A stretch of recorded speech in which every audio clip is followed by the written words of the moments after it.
Bapak, Ibu, dan saudara-saudari yang terkasih, hari ini kita mulai memasuki Minggu Prapaskah yang pertama.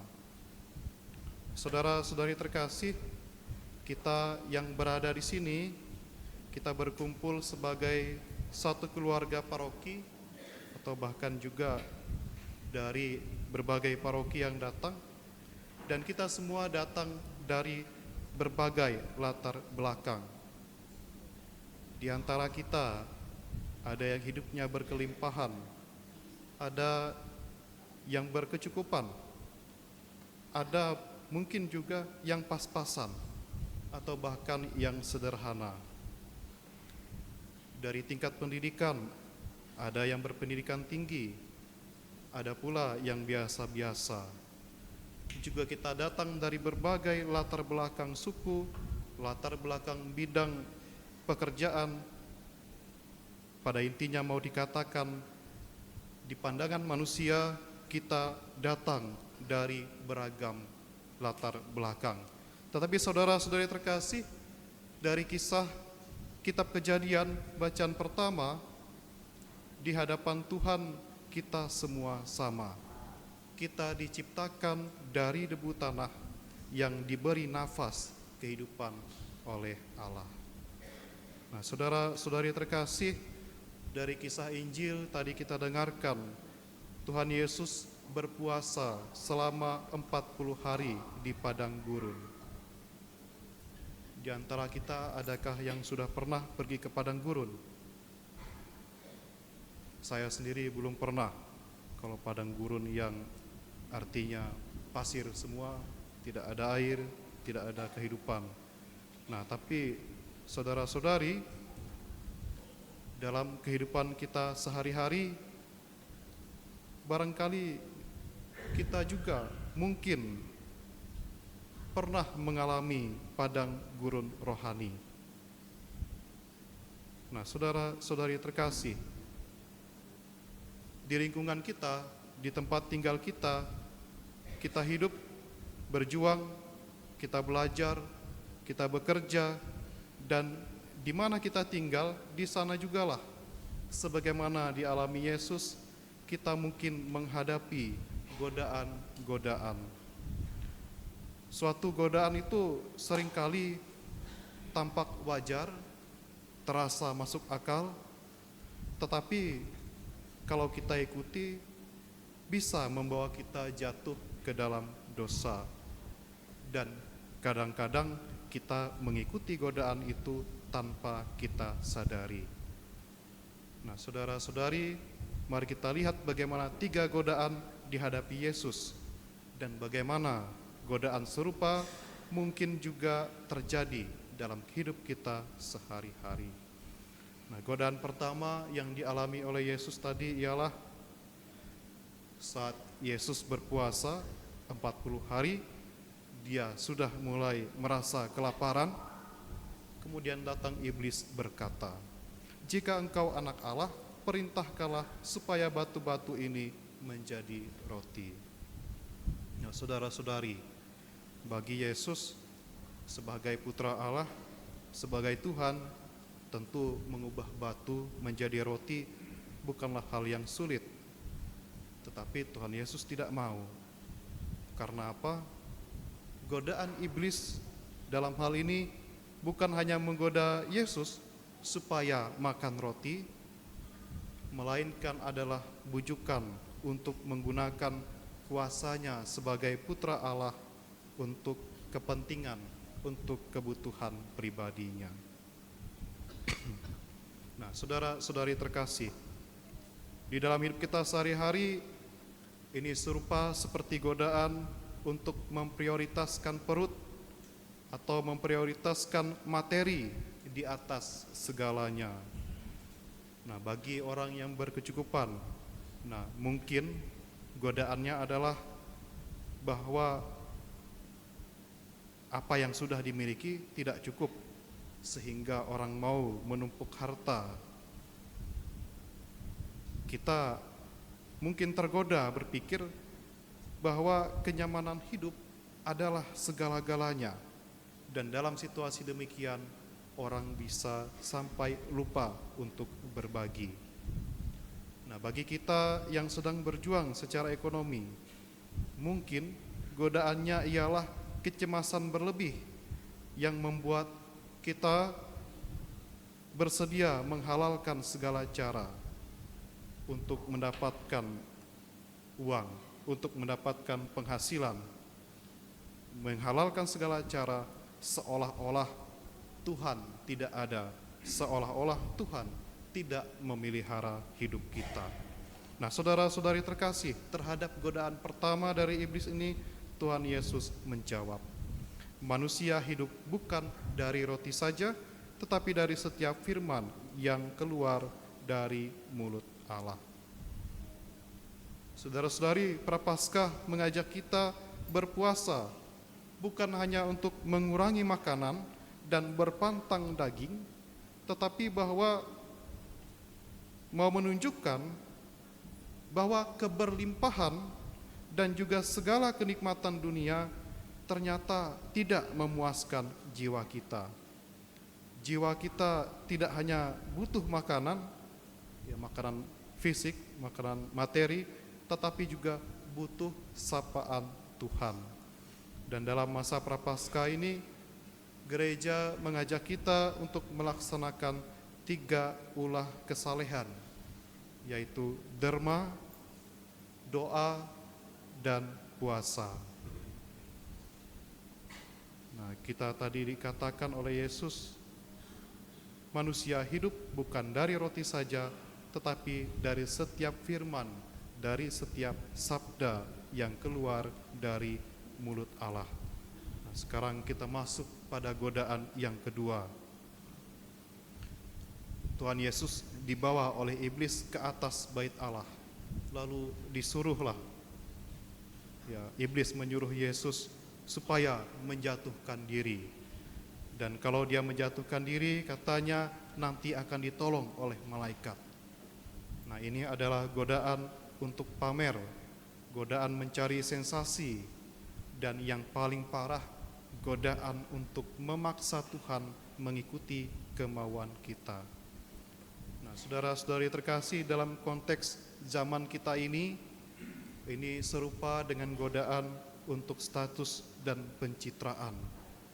Di era media sosial, kita sering tergoda untuk memamerkan kesalehan, memamerkan kekayaan, atau kepintaran kita supaya dipuji orang, supaya menjadi viral. Nah, sebagai contoh, di antara kita waktu hari Rabu Abu yang lalu, berapa banyak yang memposting foto dengan kening ditandai abu. Ya, kalau maksudnya untuk kebanggaan sebagai orang Katolik, nah bagus. Atau bisa jadi juga bentuk promosi untuk orang lain sehingga tertarik menjadi Katolik. Nah, tapi kalau motivasinya, nah ini tadi godaan status dan pencitraan, nah maka menjadi lain. Nah, kita ingin terlihat hebat di mata manusia.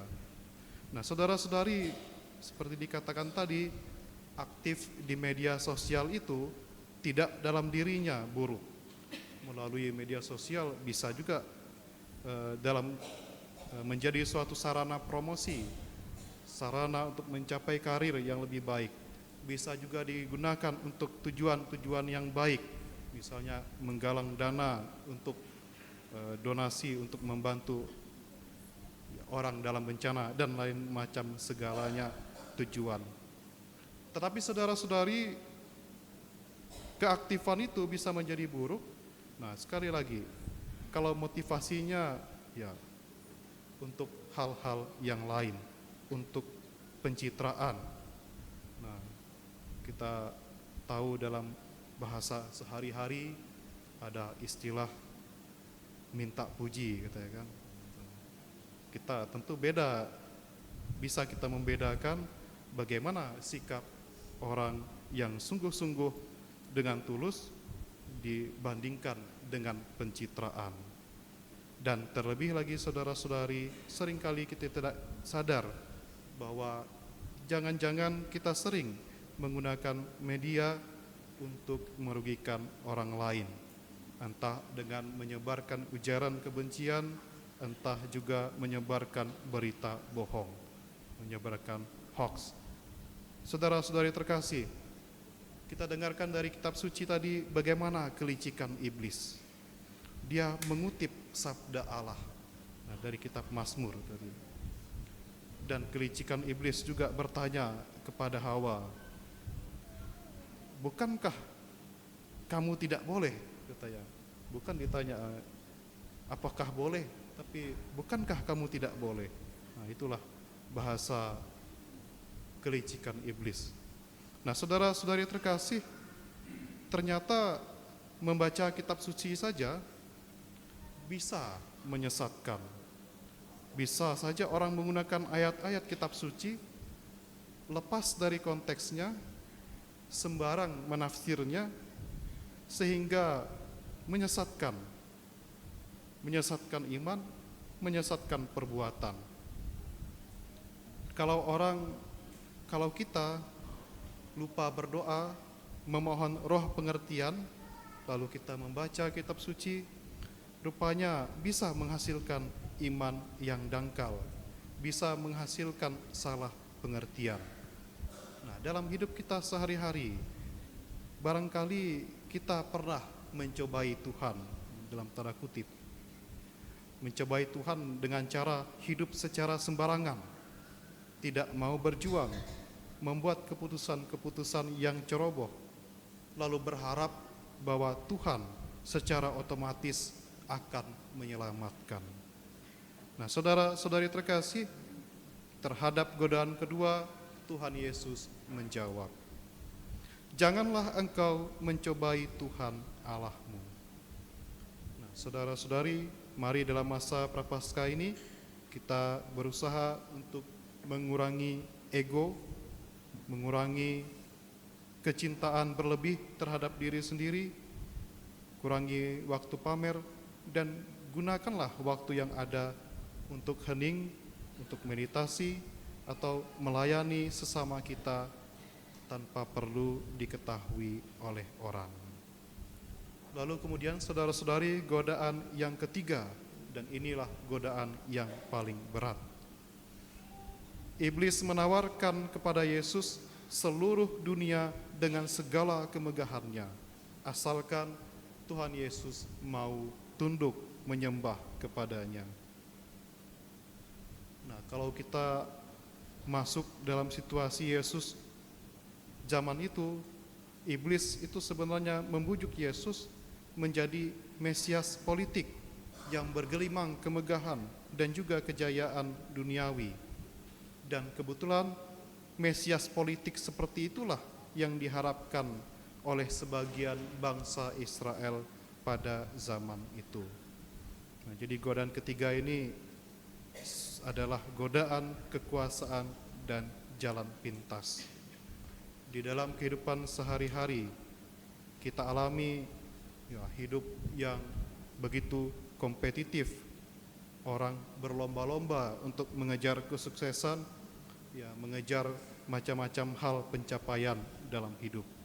Dan dalam situasi itu, godaan untuk kekuasaan dan jalan pintas sangat nyata.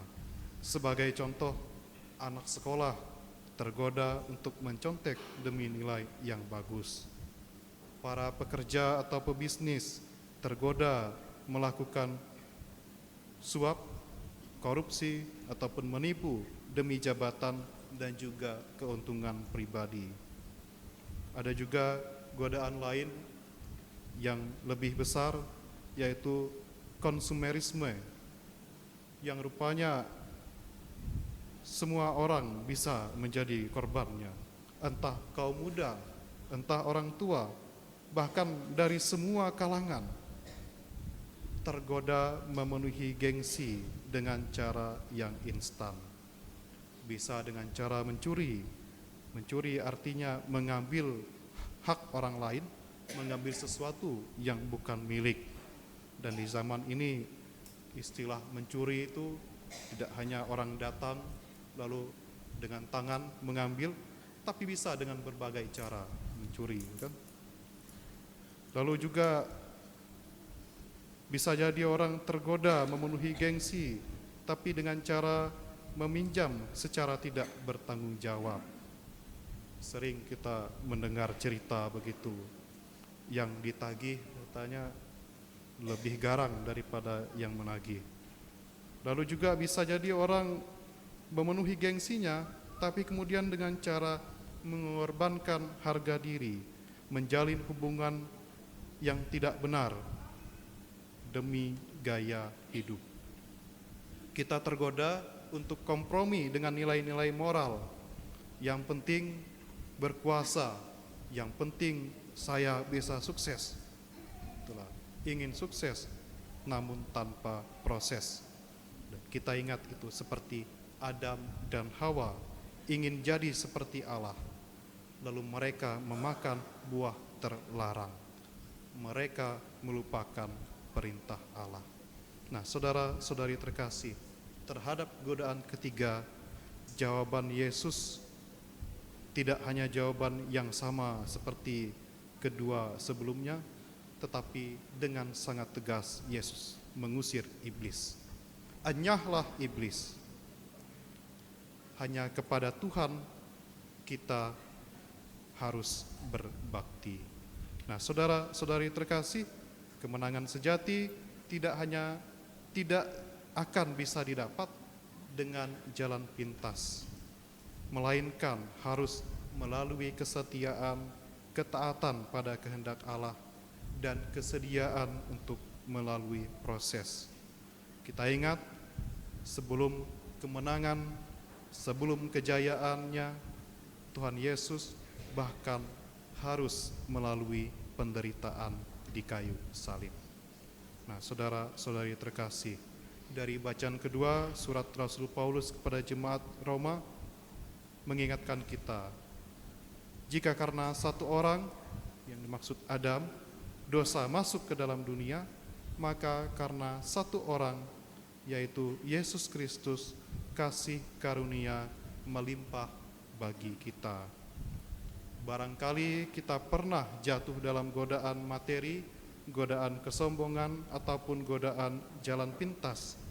Tetapi saudara-saudari, masa Prapaskah ini adalah masa untuk pengharapan, bukan masa untuk keputusasaan.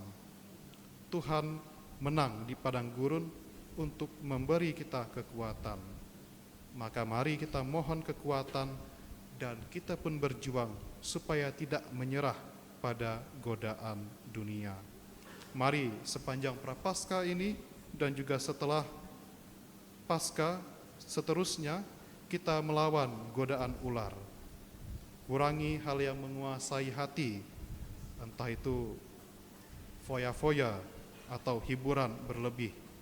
Mari kita berbagi kasih, kita sisihkan rezeki bagi mereka yang berkekurangan. Barangkali bisa melalui aksi puasa ataupun berbagai bentuk lain. Nah, sejauh bukan seperti di godaan kedua tadi, bukan untuk pamer. Lalu kemudian marilah kita berdoa dengan sabda Allah. Kita ambil kesempatan yang lebih untuk mendalami kitab suci, untuk ambil bagian dalam sakramen dan devosi-devosi, dan semua itu kiranya kita laksanakan dalam semangat tobat. Nah, secara singkat, kita semua diajak untuk melaksanakan 3 ulah kesalehan, yaitu doa, derma, dan puasa. Semoga di masa Prapaskah ini kita dimampukan untuk menolak godaan duniawi dan semakin setia kepada Allah. Tuhan memberkati kita semua. Amin.